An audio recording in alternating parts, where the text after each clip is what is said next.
Një sulm ajror izraelit në qytetin jugor të Han Yunisit në Gaza la të vdekur udhëheqësin kryesor politik të Hamasit, Salah al-Bardawil, njoftoi një zyrtar i Hamasit për BBC-n. Banorët e Gazës thanë se sulmi ajror vrau kreun politik të Hamasit dhe bashkëshorten e tij, ndërsa pala izraelite nuk e komentoi ngjarjen.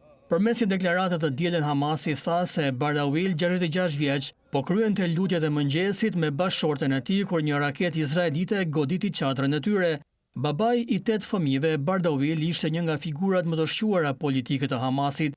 I lindur në kampin e refugjatëve Han Yunis, ai dijej se ishte i afërt me liderin e Hamasit, Yahya Sinwar, dhe konsiderohet pjesë e gjeneratës së dytë të udhëheqjes së Hamasit pas themeluesve të lëvizjes. Ai drejtoi krahun politik të bllokut parlamentar të Hamasit dhe u rizgjodh në byron politike të grupit në vitin 2021. Autoritetet shëndetësore në territorin palestines të drejtuar nga Hamasi thanë se të paktën 18 vetë u vranë në Han Yunis dhe mëtej në jug të Rafah të dielën. Izraeli rifilloi sulmet e rënda në Gaza në fillim të kësaj jave, duke i dhënë fund fazës së parë të një armpushimi që zgjati pothuajse 2 muaj. Izraeli fajsoi Hamasin për refuzimin e një propozimi të ri amerikan për të zgjatur armpushimin.